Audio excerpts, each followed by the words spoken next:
Good afternoon, everyone.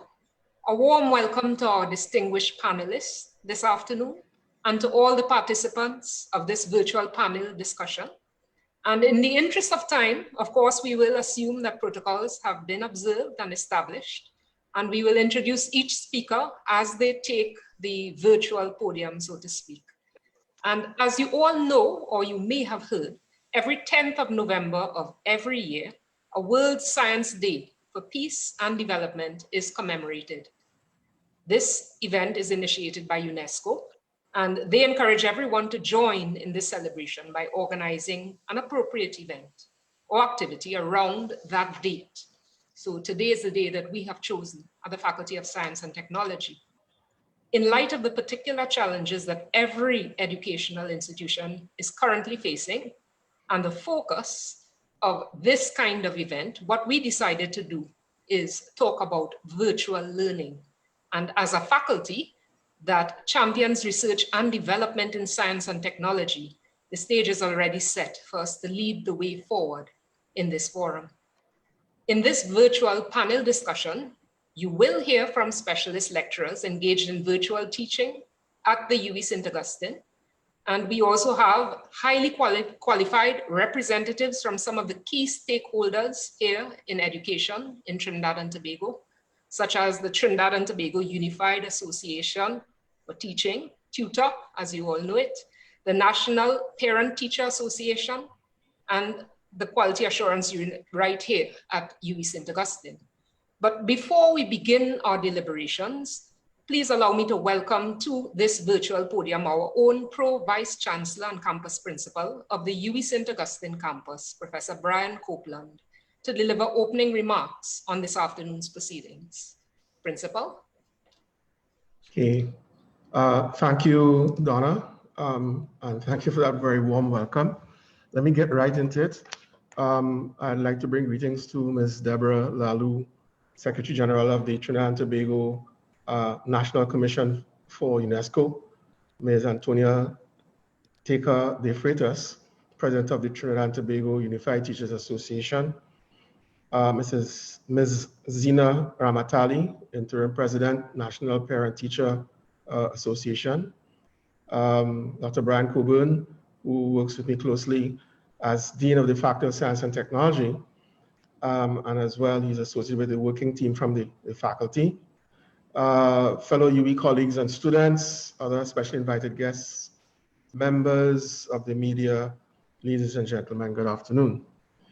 On Wednesday, November 10th, the international community celebrated World Science Day for Peace and Development. When UNESCO established World Science Day in 2001, the intent was to promote national and international solidarity in favor of shared science between countries.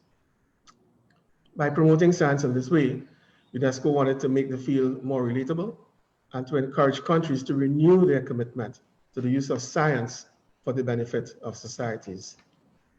Here we are 19 years later, and science continues to face challenges.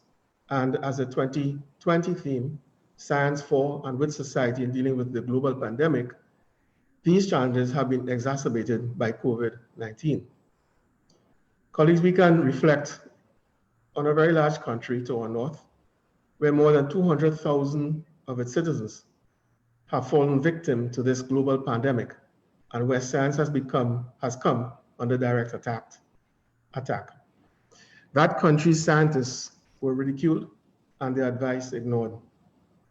Then there are other smaller countries with far less resources in areas considered lesser developed, whose leadership trusted the science and therefore fared much better. This fact alone provides the evidence of the importance and relevance of science in our lives and indeed our livelihoods.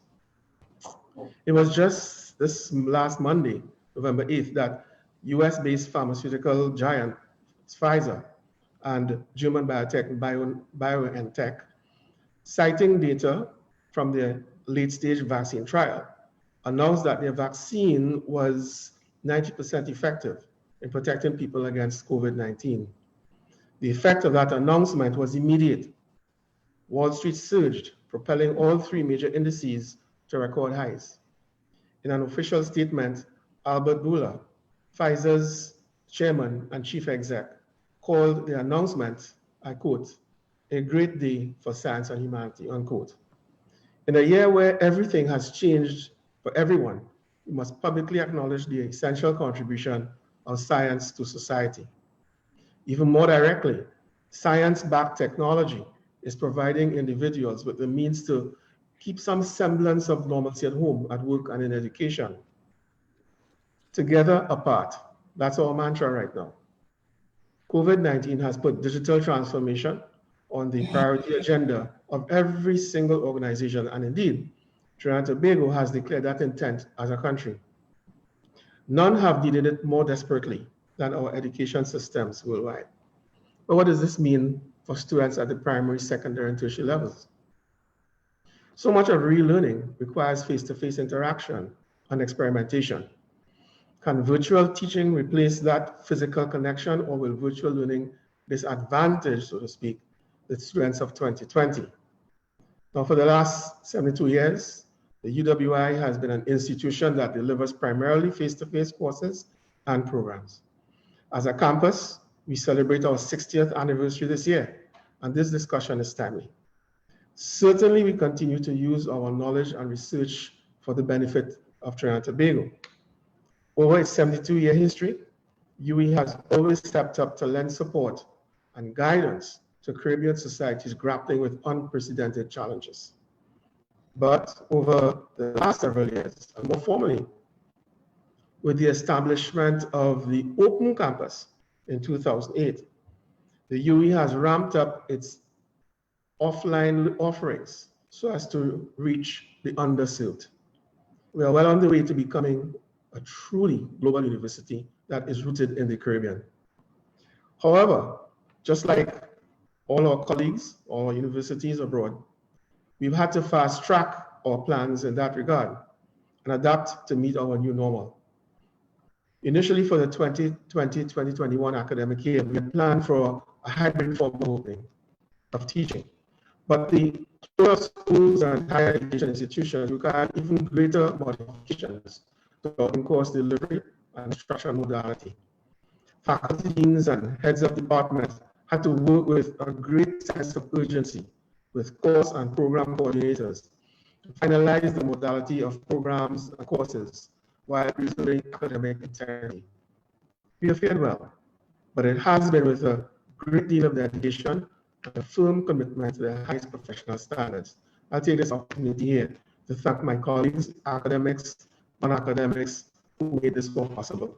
We still have a long way to go. Now, the theme of this panel discussion is also timely.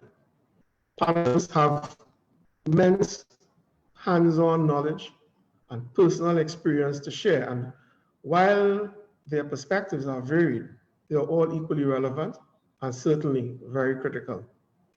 Together, you will explore the risks and rewards of virtual learning, and I trust facilitate the charting of a course towards a much needed and more efficient education system. My colleagues, it would be remiss of me to not make two comments on this topic of an efficient education system. First, and I'm trying to be as brief here as I could, I do believe that any meaningful discussion on an efficient education system should begin with a well-defined rationale for having an education system at all.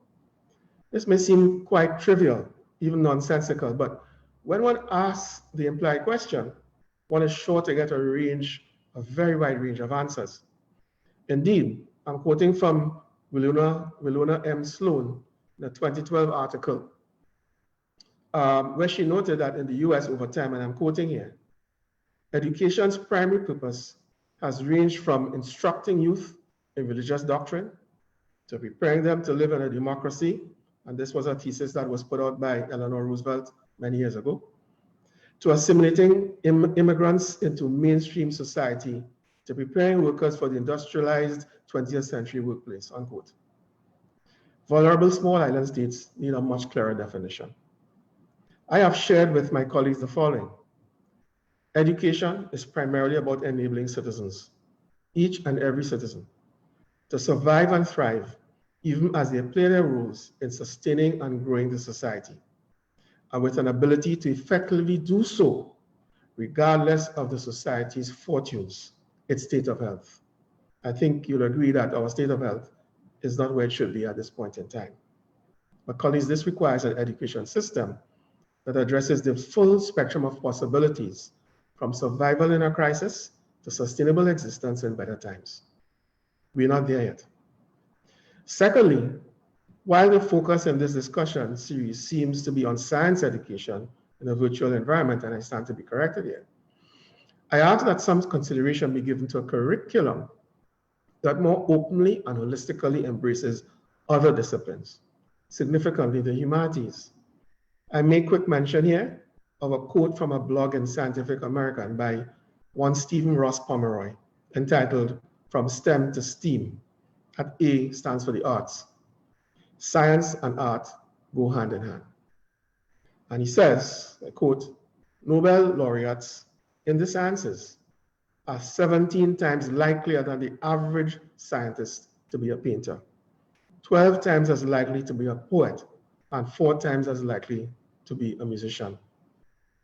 To reinforce that, I will also quote from Holden Thorpe, who in an Inside Higher Ed article entitled "The Entrepreneurial University" said that, and I quote again, "Innovation that addresses major problems facing the world requires an understanding of the human condition, an appreciation of human relations that brings different viewpoints to the table, and a relentless pursuit of collaboration."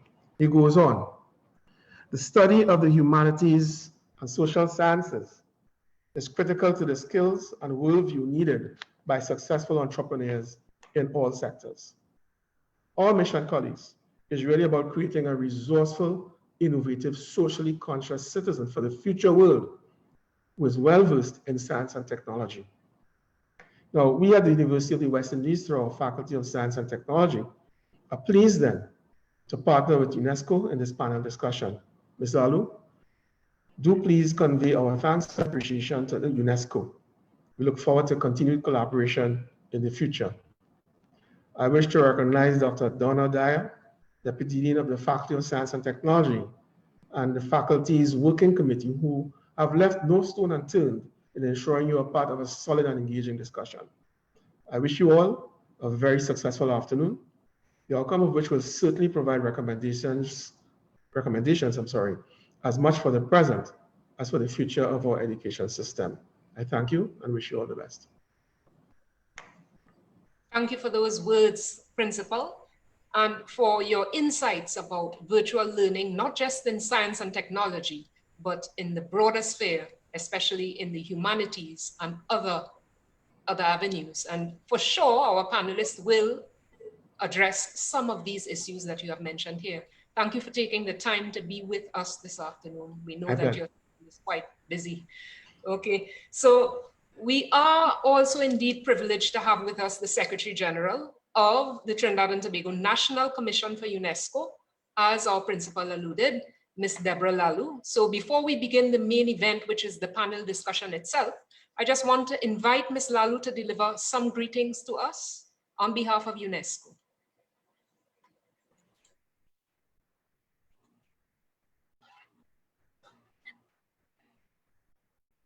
Good day, Madam Master of Ceremonies, Professor Brian Copeland, Pro-Vice Chancellor and Campus Principal, distinguished panelists, distinguished guests, ladies and gentlemen. On behalf of the Trinidad and Tobago National Commission for UNESCO, it is with great pleasure that I bring greetings on this occasion of World Science Day for Peace and Development 2020. The first World Science Day for Peace and Development was celebrated worldwide on November 10, 2002 under UNESCO auspices. The rationale of celebrating a World Science Day for Peace and Development has its roots in the importance of the role of science and scientists for sustainable societies and the need to inform, involve, and attract citizens to scientific endeavors. In this sense, a World Science Day for Peace and Development offers an opportunity to show the public the relevance of science in their lives and to engage them in discussions. Such an undertaking also brings a unique perspective to the global search for peace and development. This year, at a time when the world is struggling with the global COVID-19 pandemic, there is an even greater need for a more collaborative relationship between scientists and policymakers, and for the fruits of scientific research to be shared universally. As has been so dramatically demonstrated on the international level, evidence-based policy is doomed for failure if it either denies, ignores, or deliberately overlooks basic, measurable scientific knowledge. As education systems around the world are facing an unprecedented challenge in the wake of massive school closures, governmental agencies are working with international organizations, private sector partners, and civil society to deliver education remotely through a mix of technologies in order to ensure continuity of curriculum-based study and learning for all.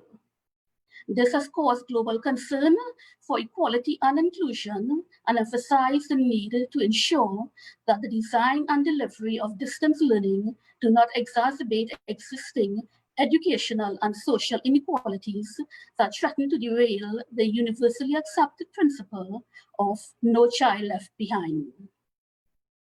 Addressing these gaps was the impetus for launching the COVID-19 Global Education Coalition, which brings together more than 90 public and private sector partners to develop universal and equitable solutions to make the digital revolution inclusive. Beyond the response to this current crisis, the efforts to deploy distance learning at scale across all levels of education provides valuable lessons that may lay the foundation for longer-term goals of building more open, inclusive, and flexible education systems after the COVID pandemic has passed. Throughout this unprecedented health crisis, UNESCO, as the UN agency with the field of science as an integral part of its wider mandate, has endeavored to bring science closer to society and to bolster critically needed international scientific collaborations. From the science perspective, UNESCO's response to COVID-19 is structured around three major pillars. One, promoting international scientific cooperation. Second, ensuring access to water. And third, supporting ecological reconstruction. Here in Trinidad and Tobago, our recent success in achieving the designation of Northeast Tobago as a UNESCO Biosphere Reserve exemplifies UNESCO work in the field of science, generally and more specifically of supporting ecological reconstruction. The Biosphere Reserve will seek to establish a sustainable balance in the use and exploitation of Northeast Tobago's natural assets in forestry, fishing, farming, among other things, in such a manner as to preserve that region's rich and unique biodiversity. The Trinidad and Tobago National Commission has been pleased to lend its support to and to work collaboratively with the protagonists of this project to ensure that it met the relevant UNESCO standards and deadlines, and we are much gratified by its success. The National Commission, accordingly, it extends its congratulations to Tobago for this sterling achievement. This is one practical instance of science having a direct impact on the lives of the people and of their community. Science working for peace and for development. Thank you. Thank you, Ms. Lalu. So special thanks for being here with us this afternoon, especially, and for your words that you have communicated to us today, not just about Trinidad, but about our lovely island of Tobago. So next up this afternoon is our main event. So that's the panel discussion that you have all signed up for. And what I will do at this moment is hand over to the moderator for the panel discussion. And just to introduce her briefly, Dr. Phaedra Mohammed is a lecturer from the Department of Computing and IT. And she is one of our own at the Faculty of Science and Technology, and also, as you can imagine, well-versed in the technology utilized for online teaching. So Phaedra, if you could join us, please, and I hand over to you. Thank you for that lovely introduction, Dr. Dyer. Welcome to our panel, Virtual Learning, Risks and Rewards. We've thought of virtually as many perspectives that are crucial to this topic, and we've made virtually as many preparations as possible to guard against glitches and unexpected failures. And, these things virtually happen all of the time. And I thought of, many good openings, but, all were virtually rejected. I jest, but if you look at the definition of the word virtual, a decade ago, it would have been used more so as an adjective to describe something that's effective, something that's practical, something that's verging on something. Now, if you take a look at any definition, you would see computing, where it describes something that is very nearly or almost not in existence except without software. Right? So the internet, for example, if you ask a child, well, what is the internet? They would not have a tangible clue. They would not have something to look at. So today we have a really diverse panel who will bring different perspectives that are important to this particular topic, because the principal mentioned interdisciplinary work, and in computing, this is so very important. It is impossible to do work right now without touching some other discipline. So to keep things brief, as virtually as I can, let's introduce our speakers. So we have with us Mrs. Diana Ragbir-Sripat. She is a PhD candidate from the Department of Computing and Information Technology. We have with us Mr. Carey Brooms, the Industrial Relations Officer from the Trinidad and Tobago Unified Teachers Association, tutor. Third, we have Ms. Zina Ramatali, who is the interim president for the National Parent Teachers Association, NPTA. And we have Dr. Christine Descartes, another one of our own, developmental psychologist and lecturer in psychology attached to the Department of Behavioral Sciences. Finally, we have Dr. Diane Thurab Nkosi, senior program officer and head of the Quality Assurance Unit, again, at the St. Augustine campus. So how this panel is going to flow will be basically each speaker will give us their perspective, about 5 to 10 minutes on a specific topic. And then after this, we will take some questions that have been prepared to guide this discussion. And in addition, while this is going on, we encourage all of our viewers to submit your questions via social media, Facebook, as well as Instagram, I believe. So as your questions come in, they will be filtered, and I will now take those in as the discussion evolves. So without further ado, I'd like to introduce Mrs. Diana Ragbir-Sripat. Diana, I hand over to you. Hi, good day. Yeah, we're hearing you good and clear.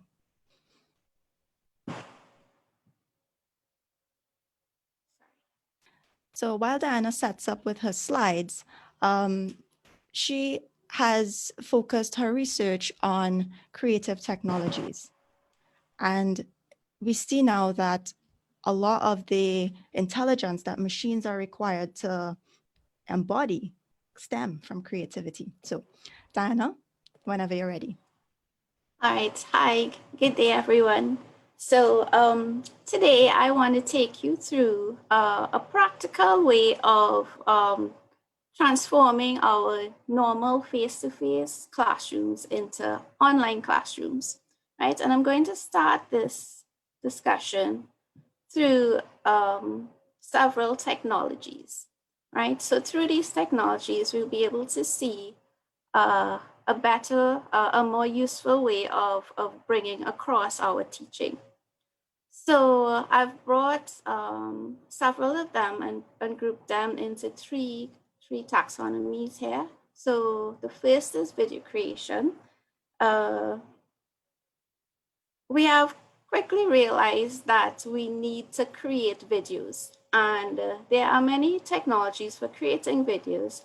And the simplest thing to do is to put ourselves in front of the screen and do what we do best, teach our students, right? But in addition to doing that, we can create videos for that includes documents, slides, animations, and so on. And Edpuzzle is one of these technologies that can help us with that.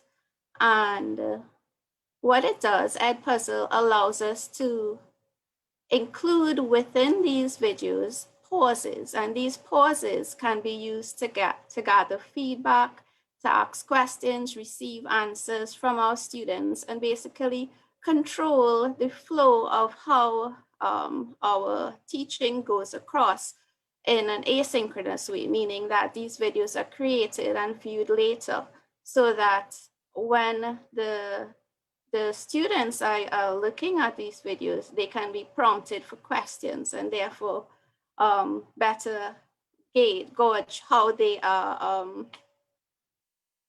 understanding the work, right? So Edpuzzle is very useful for that. Another technology is Loom. Loom allows us to share our screen, and it can record from our microphones, our cameras, and basically create videos in that way. Another very important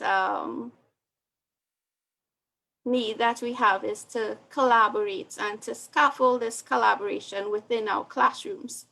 So we can do this through these two technologies, Hypothesis. Hypothesis allows us to share our reading materials and have our students comment and annotate on these reading materials.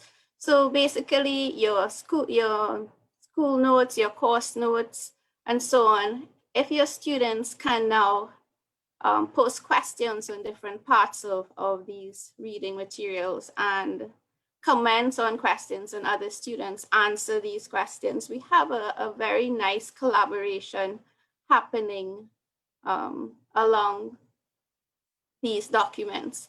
So this allows us to look at how students are understanding the materials, and it allows us to facilitate that interaction between our students. The other technology here is Flipgrid.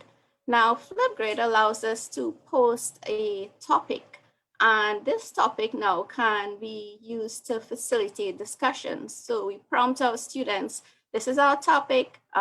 You can give videos, post documents in response to this topic. And from there, we can see how students are understanding and researching and interacting with the materials. So these are two very useful tools that we can use to support that collaboration and that communication between our students, because in a virtual environment, this is very hard to accomplish.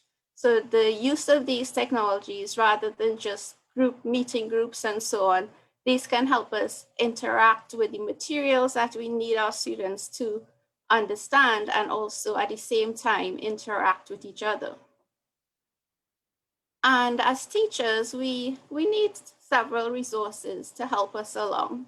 So one of them is Peer Deck.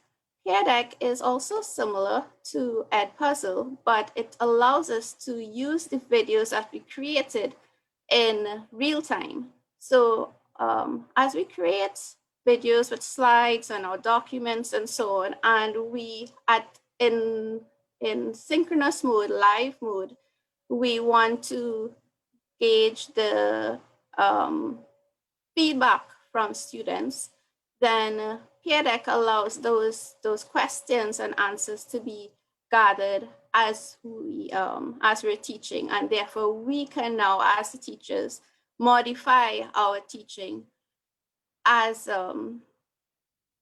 we receive those feedback. So in the same way, in a live classroom, in a face-to-face classroom, we would see frowns and puzzled faces, and we adjust how we explain something or repeat or so on. Peer Deck allows these emotions to come through our pauses and our questions within the videos. So that's a very useful one. In addition, as teachers, we like to give projects, and we like to see our students learn and research and find information, present information, interact with each other, and all of these things. But we can't do that virtually very easily. Trello allows us to do this through managing group work. So if we can create our student groups, we can have them do certain tasks, have deadlines, and so on. And we can track all of these things through Trello.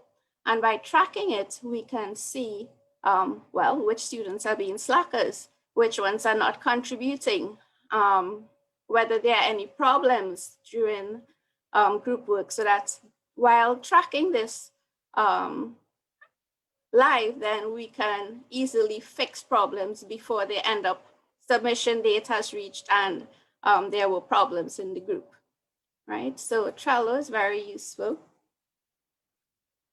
for that. One more is Powtoons, and Powtoons is another technology that we can use. If you have a creative bit in you, you can use this to create animations, right? Now, more importantly, for these technologies are how we use them. So as teachers, we are intrinsically involved in three main points. We always do lesson planning, which we call pedagogy, right? This is how we plan out our lessons, what we are going to teach, how we are going to teach each topic, what materials we're going to use, how we're going to assess them.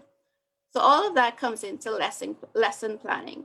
The content that we create, we have to figure out how best we're going to offer this content, what form it takes. And thirdly, we need to know how we're going to assess across the course curriculum or the semester or the term. So we are involved in all of these three things all of the time. Now, we can use these technologies to support us. So for instance, with lesson planning, we can, let's say our first part of the lesson is to make a presentation. So we can use either Edpuzzle, Loom, Peer Deck. We can create our presentation, and within there we can put in the appropriate pauses for feedback and so on to gauge how students are responding. We can then possibly have them do some feedback for us. So we may have a project. So with a project now, we can have our students follow through with Trello, and through there we can look at how they're going. And while we're creating our lesson plans, we've also figured out how to create our content. So we have content which are videos and slides or animations or documents and so on. So through this, given our materials, we can use the relevant technology. So for instance, we can use hypothesis and have our students have a full discussion. We can use several criteria based on what we would have them learn from reading materials and guide questions along the way within these technologies. So in these ways, we must not just use the technologies as separate pieces of separate bits of tools, but we need to bring them all together to form that lesson plan and how we are going to present materials and how we're going to assess them. Now, with the assessment, for instance, we can turn the tables on our students and have them use these technologies now to give us feedback. So we can set assignments, give questions, and now ask them to use these video creation tools to answer these questions. So therefore, we can know whether they are actually doing the work, whether they understand it. So it comes like a mini interview, but it's asynchronous and we can look at it later. But that way we can actually get that interaction with them and the feedback from them. So I'm probably out of time. I would like to thank you all, and I hope that these 3 parts and these technologies can help you with your lesson planning, your materials, and your assessment. Thanks. Thank you, Diana, for that very interesting list. I myself use some of these, and I can attest that they really do make a big difference in the classroom. And just having that different mode of interaction creates the engagement that is missing, unfortunately, from this sort of artificial world that we're living in. So thank you for that, Diana.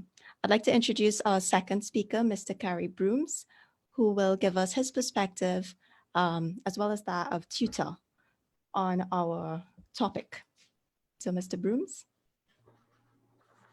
Thank you, Phaedra. Good afternoon, everyone. It is indeed a pleasure for tutor to be part of this discussion on virtual learning, risks and rewards, in commemoration of World Science Day 2020 for Peace and Development. The unprecedented realities brought on by COVID-19 has exposed technological deficiencies in many sectors. The education sector is, of course, no different. This pandemic has revealed its lack of robustness in terms of virtual learning, or dare I say V-learning. To be fair though, no state-funded educational entity in Trinidad and Tobago has mastered V-learning. We are basically making it up as we go along, due to necessity, of course. There is need, however, to do parallel planning. That is, while making it up as we go along, we should also find ways to make V-learning more practical, meaningful, and effective. Tutor has dealt and is dealing with many issues concerning virtual learning that have been referred to us by our members. These members include teachers, deans, heads of departments, vice principals, principals, guidance officers, special education teachers, curriculum officers, and school supervisors. We can refer to these as risks. These risks include: 1, widening of the gap between the haves and the have-not, and the have-nots. 2, teacher burnout and apathy due to increased demand of planning for online delivery. 3, a lack of devices or connectivity for both teachers and students. 4, students being demotivated, easily distracted, and/or disruptive. We've had several instances reported in the media about cyberbombing. And 5, deterioration of teachers' work-life balance. While these risks may appear frightening, they can be mitigated through data collection, planning, and collaboration. The one sure reward that we can gain from V-learning is the opportunity to rethink how the education system operates and to modernize it. Of course, with funding for sustainability and maintenance. Tutor takes this opportunity to highlight the hard work of teachers during the closure of schools from March to July this year, and during this cyber term that started on September 1st. Many no longer have working hours because they spend so much time doing their best to ensure that no child is left behind. Tutor thanks you for your dedicated service, and Tutor joins with the University of the West Indies in wishing everyone a happy World Science Day for Peace and Development 2020. Thank you. Thank you. Thank you, Mr. Brooms. Phenomenally on time there. Amazing. So he mentioned some really, really important points there. And I want to just say, making it up as we go. I wouldn't say that's the way we do things in computer science, but you know, we do a lot of testing back and forth, iterative, continuously. And it's only through that, you know, data and collaboration and cycling with stakeholders would we eventually find a workable solution. So very important points there, Mr. Broom. And I must add that teachers, I've seen this firsthand, how hard many teachers are working. I've learned so much from my very own children's teachers. It's staggering. So thank you. I would like to introduce Ms. Zina Ramatali now, our third speaker, Interim President of the National Parent Teachers Association, to bring us her perspective on our topic. So Ms. Ramatali. Thank you very much, Dr. Mohammed. Good afternoon to you and to the viewing and listening public and to our dynamic panelists. It is indeed a great pleasure to present today. I would certainly like to thank Dr. Terry Mohammed, Deputy Dean Outreach of the Faculty of Science and Technology, UWI, for this opportunity to present a parent perspective on the risk and reward of virtual learning together with such a dynamic panel of speakers. COVID-19 was declared a global pandemic in March 2020. This came without warning and sent the world into uncharted waters that turned the world upside down. This pandemic of uncertainty that forced millions of students across the world to adjust to online learning. We are certainly happy to be included in the discussion to present the voice of the parents of our students in celebration of World Science Day 2020 for Peace and Development. I would like to share some risk and a few rewards and the way forward on behalf of the organization. And I did my own research and I made some calls across the country. I spoke with parents, teachers who are also parents, guidance officers, principals, members of the community, grandparents. And I would like to share their perspective on this very important topic. When we look at some of the risks that came to my attention from calls that I've made across the country, parents have a responsibility to partner with teachers in the education of their children. But under COVID-19, and especially for primary school children, many of whom cannot read effectively, teachers have the responsibility to present the subject area in such a format that the child and the parent can understand. And it is indeed, a challenge, and we would like to thank our teachers dearly for the sacrifice that they have been making. But many students and parents, as indicated by Mr. Bloom, do not know how to use a device or technical applications like Zoom, Edmodo, Google Classroom, etc., because they were never taught. There should not be an assumption that all parents are aware of the complexities technology brings about. Their lack of exposure to online teaching and advanced technology demotes the holistic structure of learning to students. And this can be identified in 4 daily routines of students, lack of supervision, decreased physical activity, and social interaction. Many parents have brought and have to balance work, finding alternative supervision for students during the day, leaving their children on their own. And just this morning, I spoke with a parent from Tobago who indicated that many areas across the country, children are left on their own. The home environment may not be conducive to learning.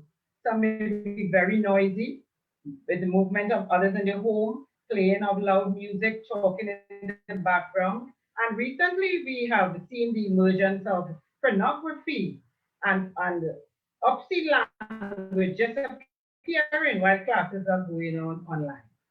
A large number of students across the country do not have a device or connectivity, so they depend on packages.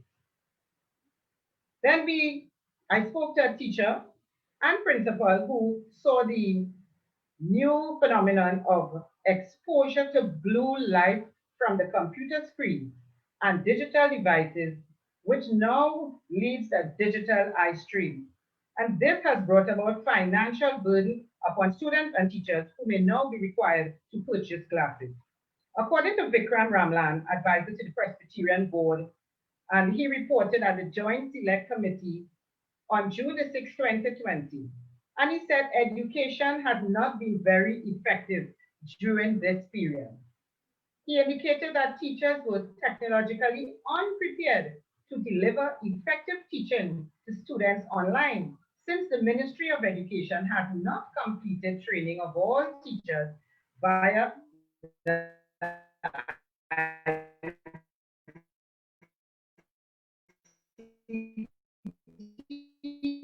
teacher professional development program, such as the massive online or open online courses for development should also be applauded.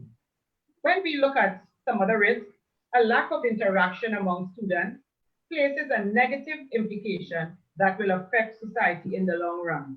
And I really don't want to say, as the grandparents said this morning, are we going to really, these children within the next couple of years severely affected, where students develop a sense of isolation that will place a deficit on students' ability to engage in teamwork, communicative and leadership skills? This certainly will have to be looked at.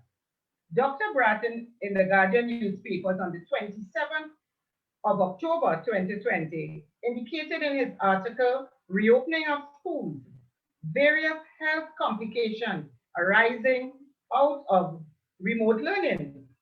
He stressed the concept of Zoom stress that makes the students anxious and depressed, as seen in the evidence provided. Due to the sitting all day in front of a screen, one can develop a variety of health problems, from body aches, pains, to behavioral issues, from tiredness. This system of teaching certainly is impersonal, as one parent indicated. If you are not using a smartphone or computer, they cannot see the teacher if they're on WhatsApp. And this may be scary for younger students. One grandparent indicated that she left school at the age of 15 and has 3 grandchildren to supervise on a daily basis, and she really do not know how to do it. When we look at school, school is a structured learning environment that meets the holistic needs of students that cannot be replicated in the home for such an extended period of time.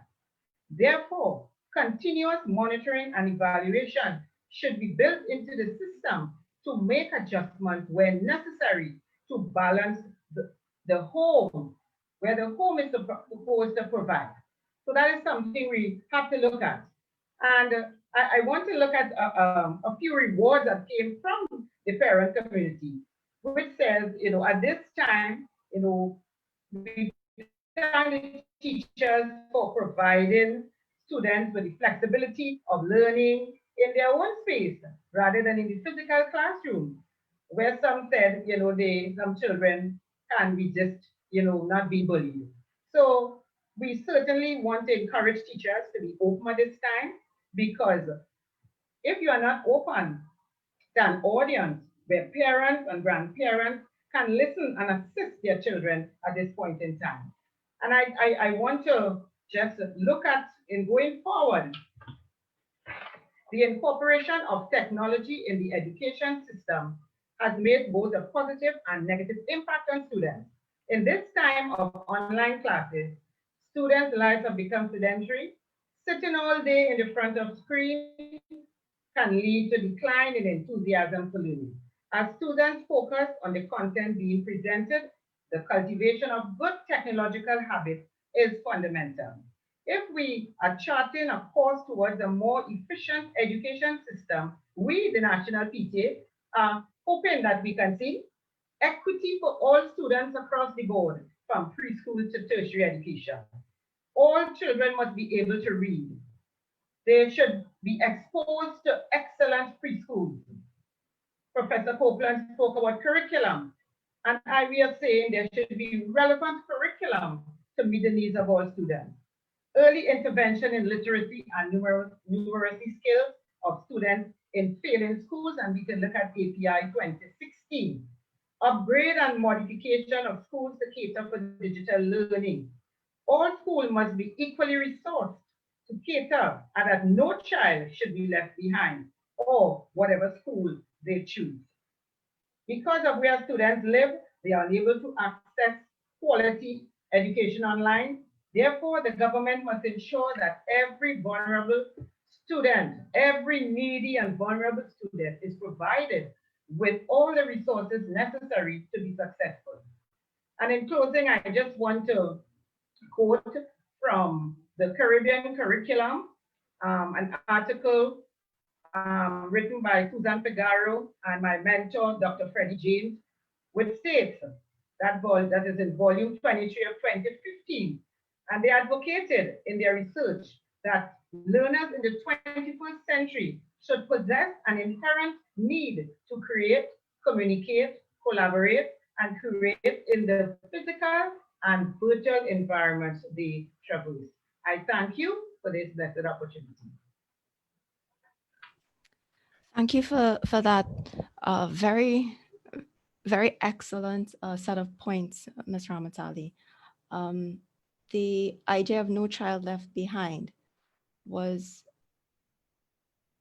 going to be a recurring point in this discussion, because one aspect of technology is its ability to unify, but at the same time divide.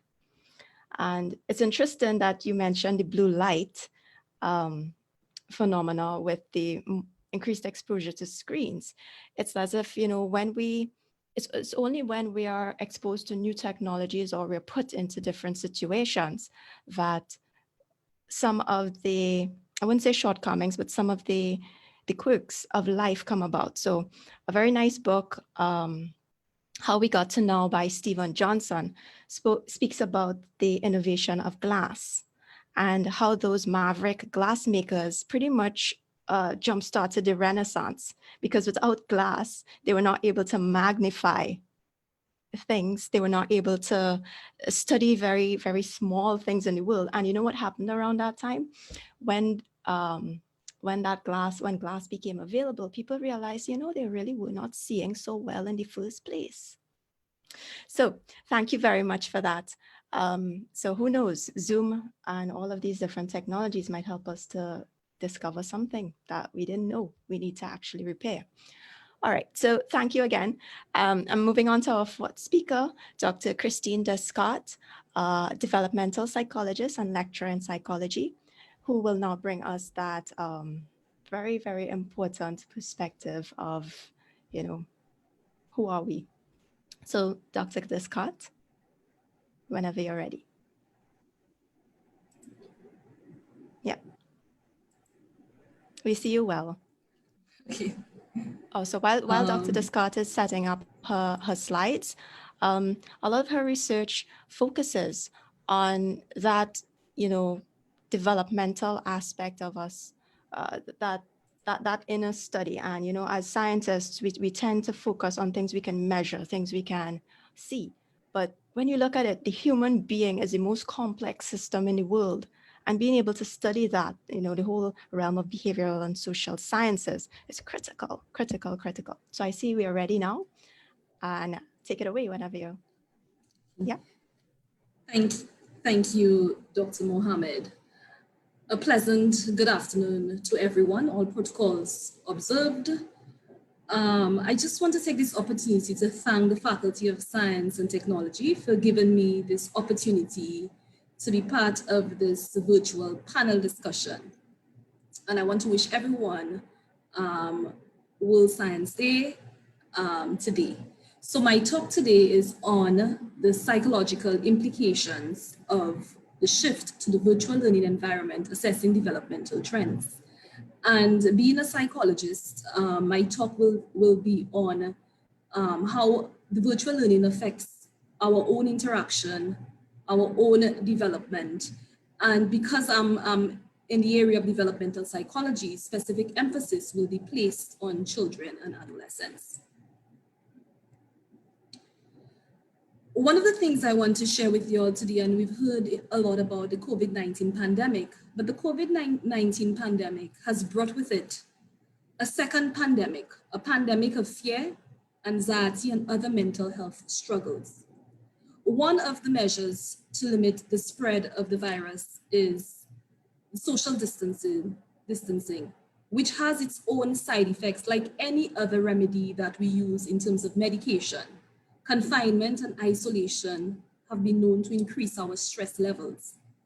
Mental health issues, as we know, it can impact learning. And when I speak of learning, I speak of what exists now, our virtual learning environment, and its relation with mental health issues. And that relation, as we see, is very bidirectional.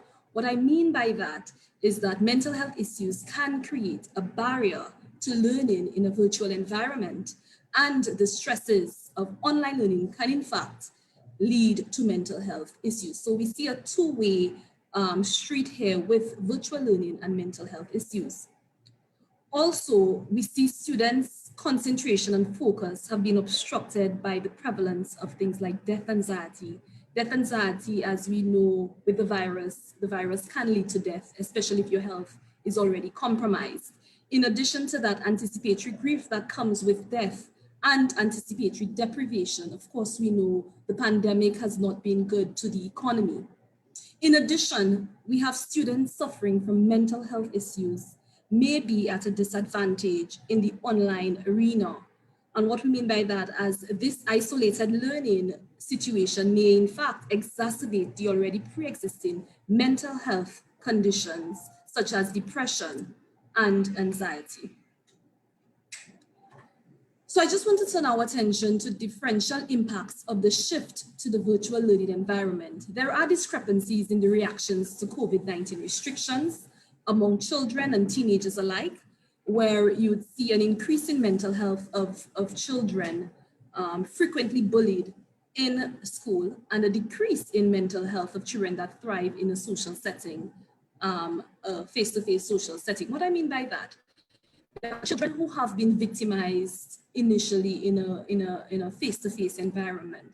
And these children, if there is warm parental support, and the list goes on with that supportive home environment, these children who have been socially excluded in a more face-to-face environment of learning they are now thriving in a virtual learning environment. However, we have those children who thrive better in more of a face-to-face environment, the center of attention. And because the virtual learning environment has become or is more isolated, they sometimes have problems and lead to more mental health problems. In addition to that, and we have the three different points here: family size, living area, and space, living area, space, and socioeconomic status. All three of those factors are linked. What we see is that the size of a child's family and the living area determines the extent of restricted space they are expected to operate in, influencing their mental health. Of course, socioeconomic status are linked to those, or provides that broad umbrella, where children with limited resources, these children may feel the psychological effects of the inability to properly participate in the transition to virtual learning. Children and adolescents are at home with their families and experience an increase in the stress and a reduction in support and coping resources. And how this comes about is oftentimes children, when parents go out to work, children are left maybe with their grandparents, maybe a great aunt comes over to take care of the children. Now, many families are not afforded with those sort of support like before, because many of these older persons are at risk and do not want to risk them as in the risk of being, they are the more vulnerable, and because of that, they are less likely to now come over to take care of the children. So we have now families having less support, having less limited coping resources, as well as, again, as I spoke about, the limited resources, as well as the economic strain that comes with COVID-19. Together, all these negative effects associated with the pandemic can erupt in interpersonal violence. And of course, there is a series of reports based on the literature on increased domestic violence, increased child abuse during this first phase of the pandemic. So although the impact of the pandemic on child maltreatment is not very clear, there is substantial reason to be concerned about the rising rates and the severity of abuse and neglect. And we have several studies during disasters, when we think of heightened distress, have demonstrated that many of our children experience maltreatment, particularly during these challenging times. So the abusive home situations may in fact exacerbate the strain of increased financial burden affecting the child's focus and ability to learn. As with most stressors, we know that many of our children, or even within our families, there are protective factors, there's resilience, there are coping strategies that do play a role to help buffer some of the effects in terms of how these children are affected by the stay-at-home orders. So based on a recent research, we see that 3 different groups of children have been affected by the COVID-19 restrictions. We have children who prosper. These are the children who benefit from increased parental support amidst the virtual learning environment. They prefer the online learning and see the virtual learning environment as an escape from social exclusion in face-to-face settings. Children, secondly, a second group are children who are mildly adversely affected. Development for them is paused. They do not have the necessary resources to benefit from a virtual learning environment. And we also have a third group, children who are adversely affected. These are the individuals who live in families with increasing negative interactions and are deprived of the safe haven of face-to-face school and extracurriculars with their peers. One of the things I just want to touch briefly on is, while we've looked at children on the whole, we do have a problem that is going on with adolescents. The adolescents are the ones who need to interact to some extent, maybe explore different identities and so on, and need to engage maybe a lot more because it's important for their own cognitive and socio-emotional well-being. And we do have a challenge with the adolescents at that time with that limited face-to-face interaction, where they now have to use the virtual learning environment. And because of that, peer relationships are, I would say, diminishing. So because of that, they have that inability to strike a balance between school and life, which of course may heighten their stress levels. So as we've heard a lot about, some students are indeed left behind. We have many students, because of that move to the virtual learning environment, we have a widening of the academic gap. We have students coming from lower socioeconomic status, students with existing mental health conditions, those with cognitive deficits are more likely to encounter problems. And not forgetting, in addition to that, the virtual learning environment may in fact impact persons, the children's self-esteem, self-efficacy, and that is important for their own academic performance. In addition to that, I want to make that point that emotional vulnerability caused by that isolation and online learning, coupled with extended hours children spend online due to the shift to this virtual environment, can potentially lead to increased risk of that virtual sexual abuse, victimization, and grooming. And to close, how do we move forward? We need to prioritize students' mental health in comparison to or over their academic performance. What I mean to say is that a lot of emphasis have been placed on our physical health because of the first pandemic, but we do have a second pandemic which affects our mental health. The shift to long-term learning rather than short-term present academic performance. Use the pandemic as an opportunity to teach children coping skills and mechanisms. We also need to encourage, and we could see probably more of governmental interventions to close that development, that digital divide. And finally, a provision for virtual therapy opportunities by academic institutions. We need to see more of that. So I close my talk with this. Thank you. And I hand over to the moderator. Thank you for that, Dr. Descartes. Very, very heavy issues raised there and many perspectives that probably were not obvious to many of us. The importance of coping strategies is not stressed enough. And many times we use technology to actually cope with things that are too much for us. So you never know, there might be some way. I know of research being done right now where teachers are studied for their instructional excellence, and their way of teaching is mimicked computationally and put into virtual tutors to sort of spread the gold around. So coping strategies absolutely is an active area of research in at least instructional technology research. So both sides of the coin need to be really, really examined. So thank you for that, Dr. Descartes. We move on to our last speaker, Dr. Diane Turaban-Kosi. So while she sets up, Dr. Nkosi is a senior program officer and head of the Quality Assurance Unit at the St. Augustine campus. And she has been involved for over 25 years in education and training. And she has a wealth of knowledge regarding, curriculum, as well as how to get this pedagogy done right. How can we make sure that we are assessing well? How can we be certain that what we're doing is instructionally valid? So I pass over to Dr. Nkosi whenever you're ready. Thank you so much, Madam Moderator, and all protocols observed. I'm very happy to be here this afternoon, and I feel honored to be part of such a very dynamic and distinguished group of panelists. So I hope that I can do justice coming up at the end. I wanted to start off, I call my short talk Virtual Learning Future Normal, because in this period of COVID, we see people using these air quotes, new normal. And there's almost a sense of, it's as if people feel that we'll get back to the way we were. And so I wanted to use something to suggest that we have to start thinking of the future as the future.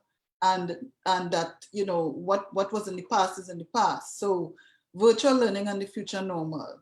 And as I was preparing for this talk, I came across an article by Debbie Jacobs in the Newsday. And she shared an experience where they had this group challenge, how to make an egg fly. They had to drop this raw egg from 10 feet high and not break it, a raw egg. And she was talking about the experience, and she was saying that they won the challenge. And they won the challenge partially because they were comprised of a group of very diverse people from very diverse professions or very diverse backgrounds. So they each brought something to the table that they could share. And she described what they created. And I think it was something like this, really, so that when they dropped the egg, it didn't break. But the whole point of this, and if you look at the slide there, she shared her idea, her concept of education. And for me, I'm sharing this because the commentary highlighted for me the fact that when we're talking about, and all of us have this thread of educational transformation as we talk, we're not saying it. I think Principal mentioned it in his talk, but we're thinking it, but we're not saying it. And when we talk about that, I am trying to get us to think about how we capitalize on virtual learning as we talk about educational transformation. And like the challenge of making the egg fly, we need to have a will where you think it's possible. That's the will. You need to have a why, which Principal Copeland called philosophy also, the why or the guiding philosophy, and you need to have a how to. So the W, the W, and the H. And so, and of course, these are just my perspectives. So I don't want anybody to go away feeling that I'm representing anybody. So I just want us to reflect on the why a bit as I go through this. You know, why we need to capitalize on virtual learning as the future normal. And I want to share some of my thoughts and perspectives on the way forward. And so I'm just sharing to be on the same page, the idea for me of virtual learning. I think Phaedra, the moderator, alluded to it earlier. And it's that sense of separation, distance, and you're using the modalities to carry out the teaching and learning activities.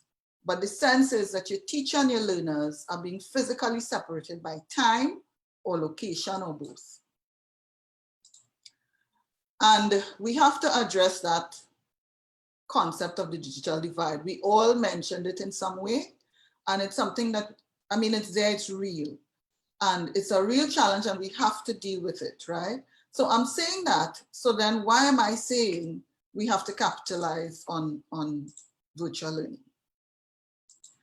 And so when you look at what has been happening in terms of development over time, and you look at, in particular, when we talk about management issues and so, you always hear about the VUCA environment. We're living in a VUCA environment, volatile, uncertain, complex, and ambiguous. And COVID-19 was one typical example of things that could happen in a VUCA environment. It just hit us, you know. And so we had that context going, but still we seem to be shocked and surprised about what do we do. On the right side, you see I have here the CARICOM, the competencies. And the CARICOM outlined these competencies as the competencies for the ideal CARICOM citizen. And if you look at these competencies, look at some of the things they're talking about: technological skills, scientific literacies, problem solving, you know, the list is there, the list is there. And this has been out pre-COVID. So in a VUCA environment, we're looking at these competencies as the competencies and the skills of the 21st century person. And so when we talk about virtual learning, we need to look at how virtual learning itself inherently can prepare us to be these 21st century citizens. And that's what I'm saying. Let's look at how we could capitalize on it. So look at virtual learning, what it requires the students to do, to have, to be. They need to have technical skills to be involved. And Mrs. Ramatali talked about it, Mr. Brooms talked about it, Diana in her thing talked about, you know, the tools that could be used, technical skills. For students to be engaged in virtual learning, they have to be motivated. They have to have you have to get them to focus. You have to get them to be disciplined, independent learners. They have to have a level of persistence. And so when you look at these are the skills that we were saying people need to have. So if we can develop that framework for students to be able to do that, we will go a long way.